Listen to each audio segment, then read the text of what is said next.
on Brutal Planet.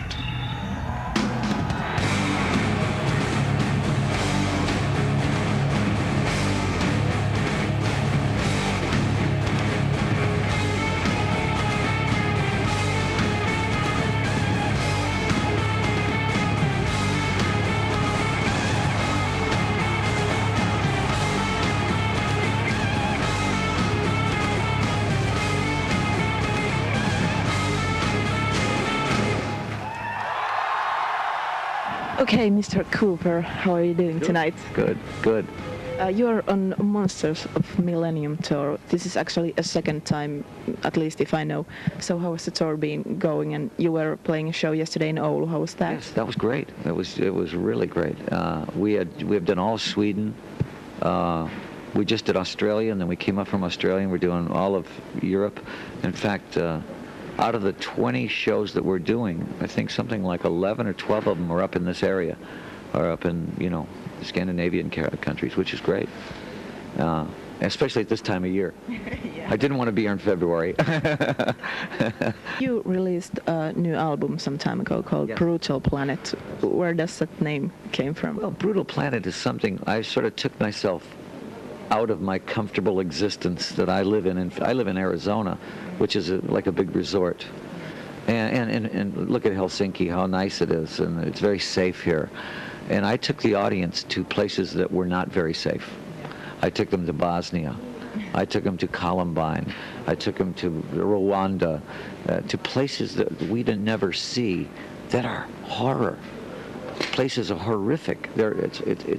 You can't even believe it's on the same planet that we're on, with all this death and destruction. And I wanted to show the audience that our planet is getting more and more dangerous. And our apathy is almost one of the biggest problems. And so Brutal Planet was sort of like Dante's Inferno. I wanted to show them what the planet was becoming. It was becoming this living hell. And if we're not careful, we're going to end up in a place that looks like my show. And my show is not a place where you want to live. It's such a brutal planet. It's such an ugly world. And then the next album is called Dragon Town. Dragon Town is the capital of Brutal Planet. So it's part 2. And it's sort of like the sequel. We've always been a hard rock band. I don't think we've ever really been a metal band until now. I think the Brutal Planet album brought us into a much more metal audience because it's very heavy. I mean, I couldn't write the subjects when I'm writing about genocide and all this insanity that's going on. I couldn't make it like No More Mr. Nice Guy or School's Out and sort of these hard rock anthems. This had to be a lot heavier and a lot more edgy and raw and brutal. Yeah. So there's not a lot of humor on this.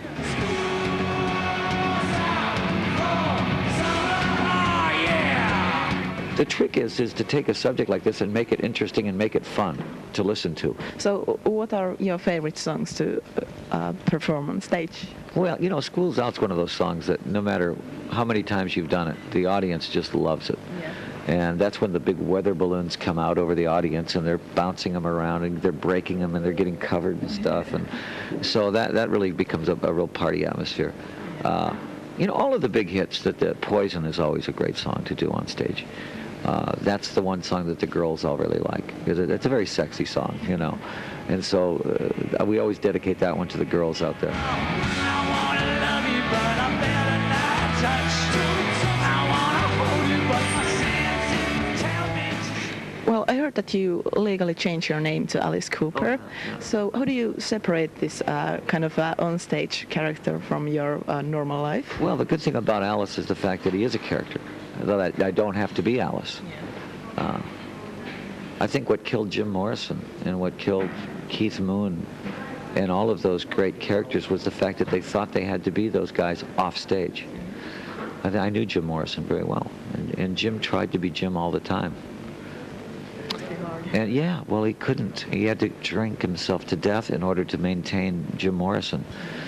Whereas I don't think the audience would have minded if he was Jim Morrison on stage and himself off stage, and that's what I do with Alice. when you come tonight to see Alice, it certainly it's not going to be this. He's going to be an overly animated, not even human. You know, I don't know what he is. I don't know what Alice is, but it's certainly not me. You know, and it takes me all day. I mean, you know, when I'm getting ready for the show, I'm starting to psych up into this character, and it's like Jack Nicholson playing the Joker, or you know, you psych up, and finally when you hit the stage, you are that character. It's such a brutal planet. It's such a living hell. It was a holy garden. That's right where Adam fell. Well, this Alice Cooper name, when you started your career and you made your first shows, and were there a lot of people who came to see your show, like Alice Cooper? Oh, she must be a female folk singer or something like that. Absolutely, yeah. They thought that, you know, it was such a pretty name. Yeah. I mean, it was such a sweet, you know, like non-threatening name. Yeah. And then they got us, and we were like Clockwork Orange. I mean, you know, we were like, you know, these horrific, you know, whatever we were. We looked more like a gang than a band, you know. And then we played loud, and we, you know, we just didn't have any regard at all for anything that was sacred out there, you know, not religiously, but anything that was socially sacred. Alice Cooper was absolutely not peace and love, and this was, you know, back when everybody was groovy, and all of a sudden Alice was out there, and Alice was like not that at all.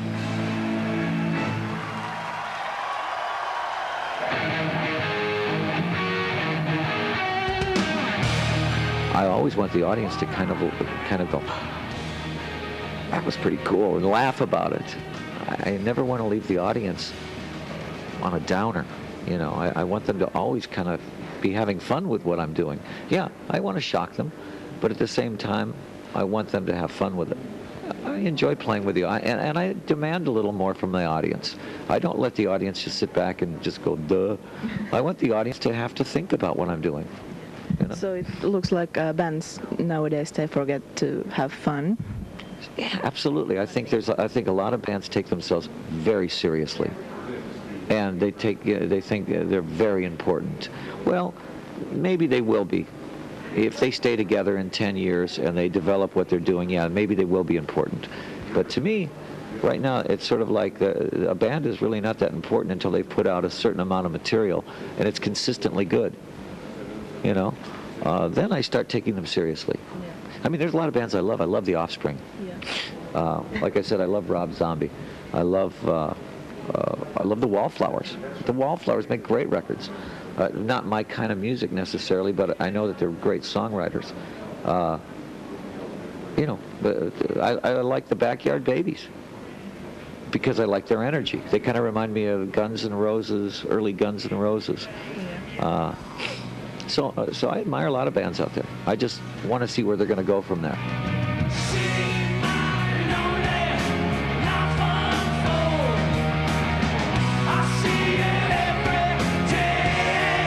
Well, this horror thing, what are the things that scare you? You know what, that was one of the reasons I wrote Brutal Planet. I realized that Hannibal Lecter didn't really scare me.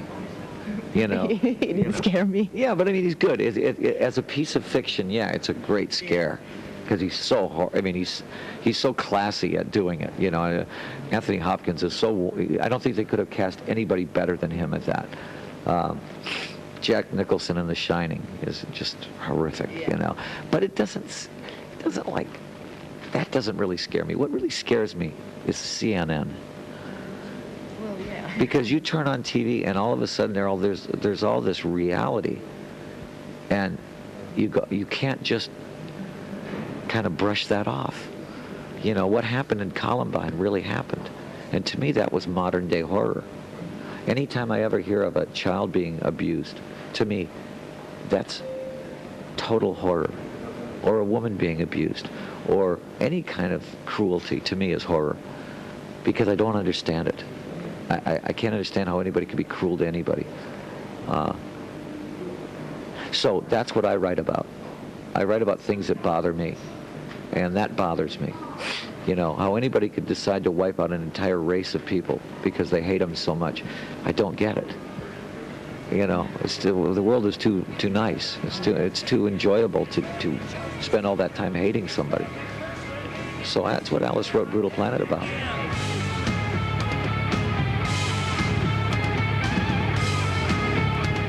And when you see the show tonight, you're going to go, that's not the same person I talked to. That can't be. I wouldn't talk to that.